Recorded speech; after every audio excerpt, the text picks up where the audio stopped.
কাতারের বিশেষ air ambulance করে আর কিছুক্ষণ পরেই ঢাকায় হযরত শাহজালাল আন্তর্জাতিক বিমানবন্দরে অবতরণ করবেন বেগম খালেদা জিয়া।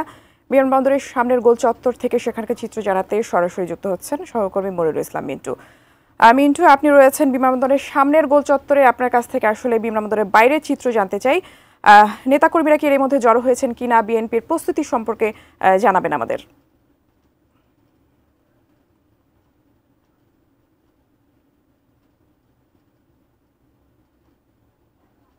আমিও জানাতে চাই এবারের যে বিএনপি চেয়ারপারসন বেগম খালেদা জিয়াকে স্বাগত জানানোর জন্য যে প্রস্তুতি সেটি কিন্তু অনেক সুশৃঙ্খল।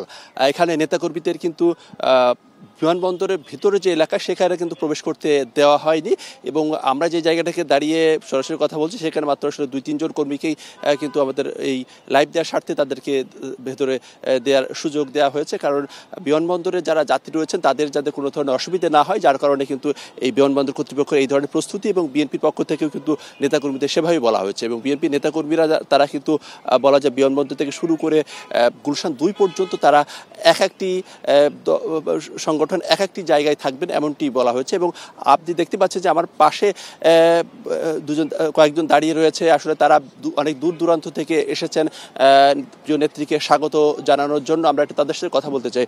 আপনি আপনার নামটা? আমার নাম মোহাম্মদ আনিসুর রহমান, আমি নাটোর থেকে এসেছি। স্বাস্থ্যকর অল টাইম ফ্যামিলি কেক, সব সময় all time healthy life. Natore গণমানুষের নেতা রুহুল কুদ্দুস তালুকদার দুলু সাহেবের পক্ষ থেকে আমি ভোরবেলা এখানে ধানের শীষ পরে চলে এসেছি। তো আপনি তো এখানে তো সাধারণত ঢাকা মহানগর নেতৃবৃন্দই এখানে আসেন, আপনি একেবারে এই গরমের মধ্যে এই অবস্থায় এসেছেন? কারণ 17 বছর শেখ হাসিনার যে নির্যাতন, জেল খাটেছি, মায়ের খাইছি, তার চেয়ে এই ধানের শীষ পরে আমি চলে এসেছি। সারা দেশে এই প্রোগ্রাম করি, সেই নাই আমি প্রিয় নেত্রীকে দেখার জন্য এক নজর আমি ধানের শীষ পরে ভোরবেলা এখানে উপস্থিত হয়েছি। এরকমই আসলে বিভিন্ন সাজে বিভিন্ন ঢঙে প্রিয় নেত্রীকে স্বাগত জানানোর জন্য দূর দূরান্ত থেকে মানুষজন কিন্তু তারা আসছেন।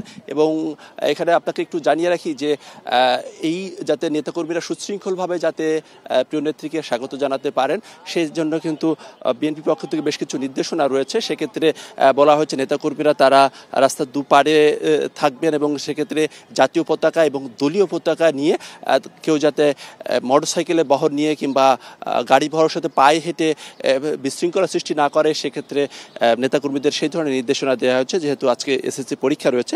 এছাড়া ডিএমপির পক্ষ থেকেও কিছু নির্দেশনা রয়েছে। সেক্ষেত্রে সেই নির্দেশনার মধ্যে অন্যতম হচ্ছে যে সাধারণ মানুষকে এই গুলশান 2 থেকে বিমানবন্দর পর্যন্ত এই সড়কটিকে সুযোগ থাকলে পরিহার করার আহ্বান জানানো হয়েছে এবং যদি এই সড়কে যেতেই হয় সেক্ষেত্রে আসা যাওয়া করতে হয় তাহলে একটু বেশি সময় নিয়ে বের হওয়ার আহ্বান জানানো হয়েছে। এর পাশাপাশি যে ঢাকা এলিভেটেড এক্সপ্রেসওয়ে, সেই ঢাকা এলিভেটেড এক্সপ্রেসওয়েতে সাধারণত কিন্তু সিএনজি চালিত অটোরিকশা সেটি চলাচলের সুযোগ থাকে না এবং যে মোটরসাইকেল সেটির সুযোগ থাকে না, কিন্তু আজকে সকাল 7টা থেকে বেলা 1টা পর্যন্ত ঢাকা এলিভেটেড এক্সপ্রেসওয়ে ব্যবহার করার সুযোগ দেওয়া হয়েছে। আর নেতাকর্মীরা আসলে কে কোথায় থাকবেন সেটি একটু আপনাদের একটু জানিয়ে দিতে চাই দর্শকদের। সেটি হচ্ছে যে ঢাকা মহানগর উত্তর তারা বিমানবন্দর থেকে লো মেরিডিয়ান পর্যন্ত তারা এই সড়কটির এই জায়গাটিতে অবস্থান করবেন। এরপরে থাকবে ছাত্রদল তারা থাকবে খিলক্ষেত পর্যন্ত এবং ঢাকা মহানগর দক্ষিণ হোটেল রেডিসন থেকে আর্মি স্টেডিয়াম পর্যন্ত সেই জায়গাতে তারা অবস্থান করার জন্য নির্দেশ দেওয়া হয়েছে।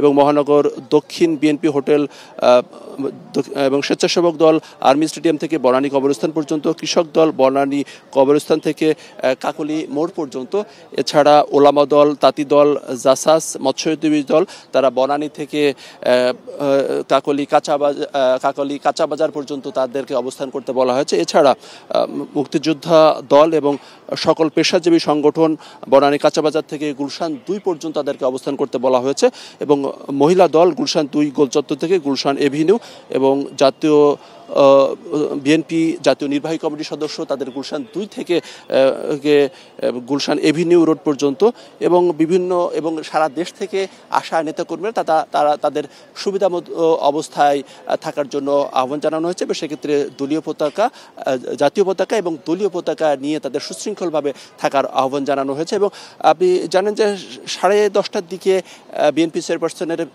কে বহনকারী বিশেষ কাতার আমিরের যে এয়ার অ্যাম্বুলেন্স সেটি 10:30টায় পৌঁছানোর কথা রয়েছে এবং এরপরেই তার গুলশান ফিরোজা পর্যন্ত তার যে যাত্রা সেটি শুরু হবে। তো এই ছিল বলতে গেলে এখনকার মতো বিমানবন্দরের অবস্থা।